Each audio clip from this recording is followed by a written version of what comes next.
Hi Elasticsearch fans! Finally we had finished with the not the most attractive part, installing Docker. And now we are going to run an Elasticsearch engine. Moreover, we are going to talk with Elasticsearch a little bit. It would be something like our Hello World intro. So let's run a standalone instance first.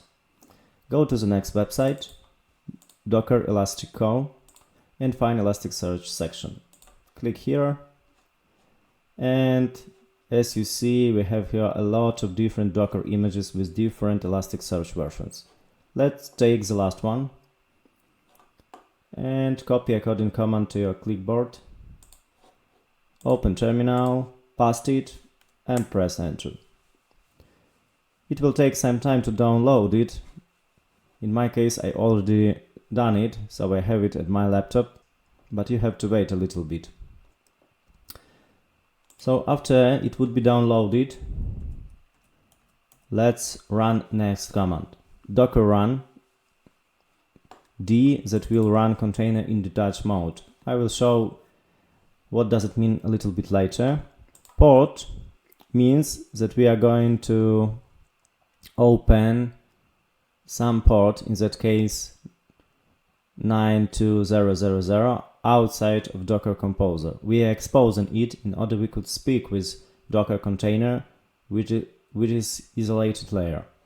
Next, we are going to pass some environment variables. In that case, that would be discovery type single mode. That will tell Elasticsearch that we are going to run it as a single node instance, not as a cluster. And later we put a path to image that we already downloaded to our PC. So let's press enter and let's check if our container is running. As you see, Docker is already running at our machine. So how can we run our first request to it? Let's go to a coding documentation page that is called Talking to Elasticsearch. And you can ask why I'm starting with that low-level experience. Of course, I could choose some high-level object-oriented language like Python or Java or .NET and PHP and start to write some code and speak with Elasticsearch. But from my point of view, it is better to start with some basics. We have to understand how Elasticsearch really works. And in fact, Elasticsearch opens RESTful API for us. And if we will understand how it works, it does not matter then which programming language we are going to use further in our work. So at first we will use curl package and low-level basics to run a code in RESTful API queries. So here is how it looks like. I will add that link to our attachment also. You can read more about it, but let's go to practice. So let's put curl xget, that is our protocol. We are going to get some information from Elasticsearch via HTTP. So our host is localhost, in that case. Our port is 9200, so some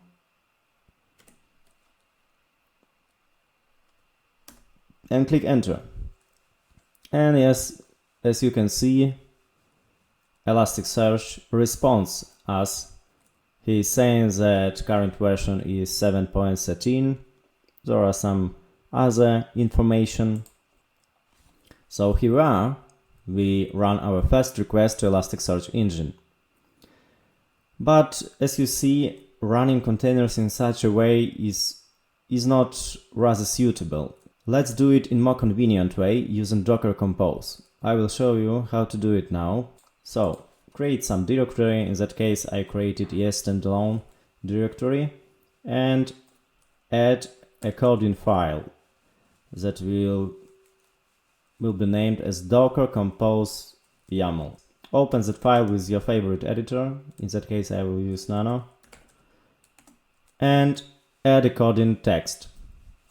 Don't worry, it would be added to attachment also, so we don't have to remember how is it done, but let's take a look at it and try to understand what is going on here. So in that case, we are going to put all Docker configuration in one place, and that will allow us to configure it in a convenient way and to run a coding environment more faster than while doing it simply by putting all tons of commands at command line. So we are going to run container. We call it ES standalone. That is environment that we used at previous command, discovery type single node. Here I also pass an additional variable, that is how much memory are we going to allow you to be used by Elasticsearch. We are also going to mount additional volume. The deal is that when container is stopped, all data inside it would be lost. In order to preserve our Elasticsearch data, we are going to mount it at laptop, and that is a special command for it. So we are going to mount all data inside container from that path, Elasticsearch data, to our data standalone folder, and it would be created automatically at our machine using that command volumes. Then we are going to open port. In that case I change port to 9201, as we already have running container that use port 9200. In case we will not do it and preserve previous one, then we can get port conflicts, and we want to avoid it. So, and we are attaching that container to some special standalone network, Elastic standalone. So let's save that file. And now we can run Docker container with one command, docker compose up, and in detach mode. And here are how to check if it is running. Docker ps, and as you see now we have two running containers. So let's copy the previous command we used here and simply change port. So now we are going to send the same request but to another Elasticsearch instance. And here we got a response. So to close and clear all environment we are using with Docker Composer, use next command, docker compose stop. And a coding container will be stopped. As you see, we have only one now. To stop container that we run manually, copy its ID and run docker stop. Yeah, that's all. So let's run Elasticsearch now like a cluster. In most cases at production modes we will run Elasticsearch as a cluster. We will run at least three different nodes to save high availability. So let's imitate current situation and current environment, use a docker compose file. So create some another folder. In that case I called it Elasticsearch cluster.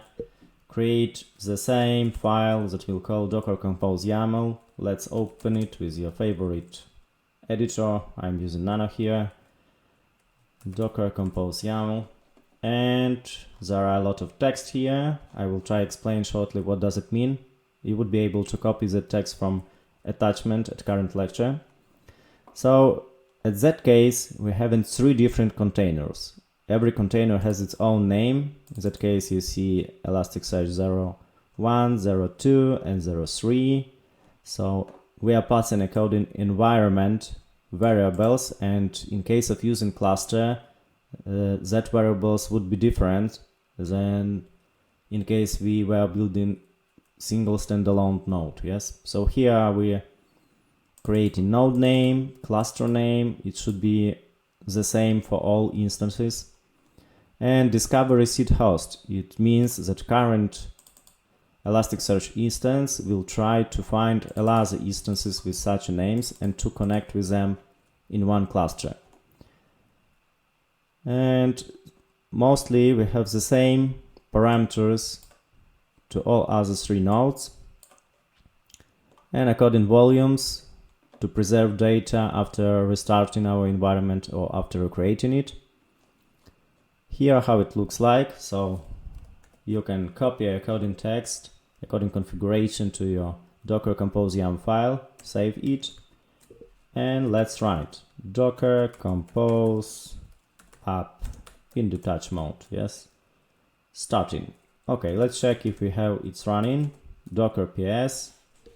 So seems all is okay. And let's run our command. In that case we are having 9200 exposed. You can see it here. So let's run, and oops, something is no yes. Connection reset by peer.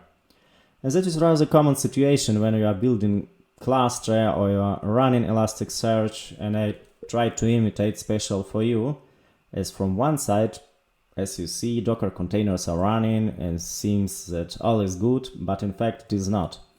Running container does not mean the same that we have Elasticsearch cluster working properly. How we can check it? We can do it next way. Docker logs that we show logs from our container input according container ID. And here you can see that native controller process has stopped. So in fact, Elasticsearch is not working properly at that moment. And if you will start to read it more properly,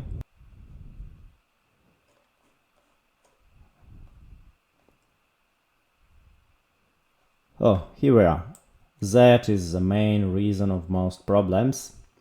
Max virtual memory, VM max map count is too low. So what does it mean? I will add a coding link from documentation also to current lecture attachment.